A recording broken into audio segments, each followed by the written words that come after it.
Hello everyone, welcome to my YouTube channel. युग युग तक चलती रहे कठोर कहानी। रघुकुल में थी एक अभागिन रानी। निज जन्म जन्म में सुने जीव यह मेरा अधिकार, उसे था महा स्वार्थ न घेर। 100 भार धन्य वह एक लाल की माई, जिस जननी ने जना भरत सा भाई। गलसी प्रभु के साथ सभा चिलाई, 100 बार धन्य वह एक लाल की माई। बस मैंने इसका अयोध्या का एक रानी। भरत और राम के वार्तालाप को सुनकर कैकेयी ने कहा कि अब मुझे रहा नहीं जाता। मेरा हृदय बहुत ही क्लेश और ग्लानि से भर गया है। मुझ पर धिक्कार है। उनकी ऐसे व्यक्ति को सुनकर सभा ने कहा, वह माँ धन्य है जिसने भरत जैसा भाई जन्मा।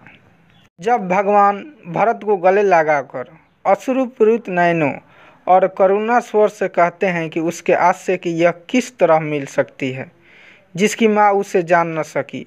इतना सुनकर कैकेयी कहती है, अगर यह बात सत्य है तो मैं भरत को जान नहीं पाई, तो अब लौट चलो। बात को सुनकर सबने चौंकर कैकेयी की ओर देखा।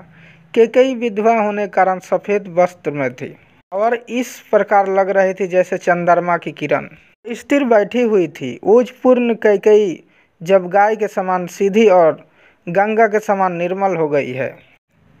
कैकेयी ने कहा, हाँ, मैंने भरत को जन्म देकर भी उसे जान नहीं पाई। इस बात को सभी सुन ले। आपने स्वयं भी अभी यही बात कही। अगर यह बात सच है तो अब घर को लौट चलो। शपथ दुर्बलता की निशानी, परंतु एक अबला यदि शपथ न दे तो किस रास्ते पर जाए। मैं शपथ लेकर कहती हूँ, यदि मैं अपने इस कृत्य के लिए भरत द्वारा उकसाई गई हूँ तो मैं अपने पति की तरह अपना पुत्र भी खो दूँ।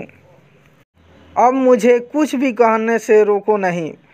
मेरी कही बात में यदि कोई अर्थपूर्ण बात हो तो उसे मानने की भी कृपा करो। क्या मैं पहाड़ जैसा पाप करके मौन रह जाऊं और राई बराबर पश्चाताप और प्रायश्चित न करने पाऊं? रात्रि का समय था और ओस गिर रही थी। कैकेयी के ये बातें किसी उल्कापिंड की तरह उपस्थित सभा को दिशा दिखा रही थी। उनकी इन बातों से सबके हृदय में भय और विस्मय का संचार हो रहा था। भय इस बात का कि कहीं भगवान कैकेयी की विनय ठुकरा न दे, और विस्मय कैकेयी की इस बातों को सुनकर हो रहा था। कैकेयी आगे कहती है कि मेरा मन स्वयं पर विश्वास न करके मंथरा के बातों में आ गया। मेरे मन, तू बहुत अभागा है। ये कुत्सित भाव तुम्हारे भी तो उठे थे, लेकिन क्या मेरे अंदर इन भावों के सिवा कुछ भी नहीं? क्या मेरी ममता का कोई मूल्य नहीं? और आज मेरा भी पराया हो गया। आज कोई भी कुछ कहे और चाहे मुझ पर तीनों लोग थूके, लेकिन भारत की माँ होने का गौरव मुझसे कोई नहीं छीने। हे राम, आज तक सब यही कहते आए कि पुत्र भले ही कुपुत्र हो जाए, पर माता कभी कुमाता नहीं हो सकती। मैंने अपने पुत्र का बाह्य स्वरूप तो देखा, उसके कोमल मुख को देखा, उसके कठोर हृदय को नहीं देखा। मैंने परमार्थ की चिंता न करके अपना स्वार्थ सिद्ध करना चाहा। अब युगों युगों तक यही कहानी चलेगी कि रघुकुल में एक अभागिन रानी हुई थी, और हर जन्म में मेरी आत्मा अपने प्रति यह धिक्कार सुनेगी कि उस अभागिन रानी ने स्वार्थ घेर लिया। और कैकेयी ने इस कथन को सुनकर सभा ने कहा कि धन्य है वह माँ जिसने भरत जैसे लाल को जन्म दिया। अगर वीडियो अच्छा लगा हो तो लाइक, शेयर, कमेंट, और अभी तक चैनल को सब्सक्राइब नहीं किए हैं तो सब्सक्राइब जरूर कर लीजिएगा। Thanks for watching.